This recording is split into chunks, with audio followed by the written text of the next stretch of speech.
آپ علیہ السلام کا ارشاد ہے انسان کے جسم میں گوشت کا ٹکڑا ہے، تم اس کو ٹھیک کر لو سارے ٹھیک ہو جائیں گے۔ پھر آپ نے فرمایا الا وہی القلب، دھیان سے سنو وہ دل ہے۔ دل ٹھیک ہو جائے تو آنکھ بھی ٹھیک ہو جائے گی، زبان بھی ٹھیک ہو جائے گی، کان بھی ٹھیک ہو جائیں گے، شرمگاہ بھی پاک ہو جائے گی، محفوظ رہے گی، اور سارا وجود انسان کا ٹھیک رہے گا اگر اس کا دل ٹھیک ہو تو۔ اگر جسم کا کوئی بھی عضو غلط استعمال ہو رہا ہے تو یہ اس بات کی علامت ہے، یہ اس بات کی دلیل ہے کہ دل خراب ہے۔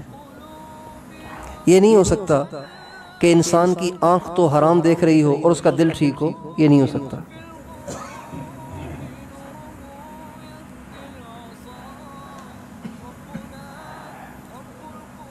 تو دل کیسے ٹھیک ہوگا؟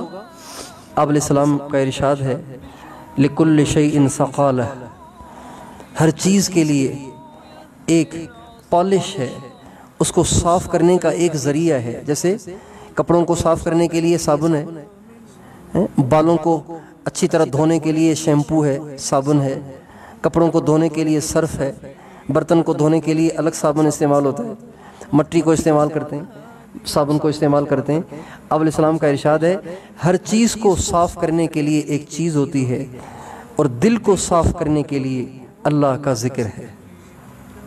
آپ علیہ السلام کا ارشاد ہے وَسَقَالَةُ الْقُلُوبِ ذِكْرُ اللَّهِ، دلوں کی صفائی اللہ کے ذکر سے ہوتی ہے۔